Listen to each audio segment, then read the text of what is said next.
So now have we solved the puzzle we started with? Why natural gas prices shot up so high in the winter of 2001? Well, not really, because look what happens to price when our now even more inelastic demand curve shifts to the right. It goes past the equilibrium point we drew earlier, when we told you there was something wrong with the picture, a demand curve that looked too elastic. However, even in this picture, price still doesn't rise nearly enough to reflect the enormous jump that occurred in real life. So what is still wrong with the picture? Well, let's look at the supply curve here. It looks relatively elastic, suggesting that suppliers are quite responsive to price, just as we'd imagine. A higher price, a lot more quantity supplied. And in fact, isn't that the beauty of a market system? Prices go up because we consumers want more of something. Suppliers respond to the cue by giving us more of what we want. Well, not necessarily, because in the short run, supply is often price inelastic too.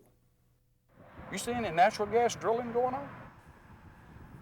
Back in 1992, when energy prices were low, Larry Strahan had taken us on a tour of drilling rigs standing idle on the Gulf Coast. 9 years later, prices were high enough to justify pressing them back into service to help increase the supply of fossil fuel for heating the Northeast. But the rigs were no longer available. After years of low prices, these very rigs had been recycled as scrap metal. 1,100 rigs were drilling in the U.S. by the winter of 2001, double the number just a few years before. But, says Strahan, compare that with 4,500 to achieve the level we were at in 1983. Try that.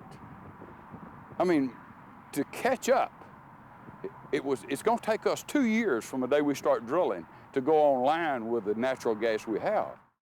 Another reason supply hadn't responded to higher prices, he says, is that oil and gas drillers like Strahan himself had long since taken other jobs. Yeah, we can build drilling equipment. The problem is we can't get anybody to run it in today's world. So there's nobody left out here to do this.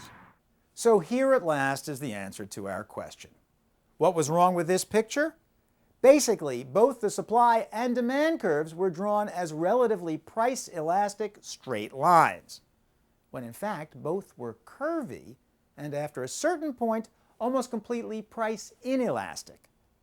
This may be more than you want to know about natural gas, but the real supply curve looks more like this. At low prices, supply responds a lot to changes in price because it's cheap to bring more gas to market. A small price change brings lots more gas out of the ground. But past here, today's wells and pipelines are running at capacity.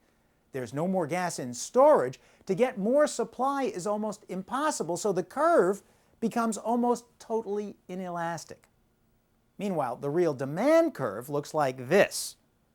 We're not going to explain all the kinks, but the general idea is clear. Given the weather, there's a certain quantity of natural gas which Americans in the short run are willing to pay almost anything for. And when you combine inelastic supply with inelastic demand, you've got the potential for big price moves, big trouble. Especially for those of us subject to the big chill of a New England winter, as in our example, the winter of 2000-2001. To simplify, the weather was getting colder and colder, meaning more demand, meaning the demand curve kept shifting to the right. For a while, price rose gradually, but the demand curve finally reached the point at which, in essence, the gas ran out. The point at which the supply curve becomes almost totally inelastic. That was also the point on the quantity axis below which people that winter would freeze. Below which, in other words, the demand curve was almost totally inelastic.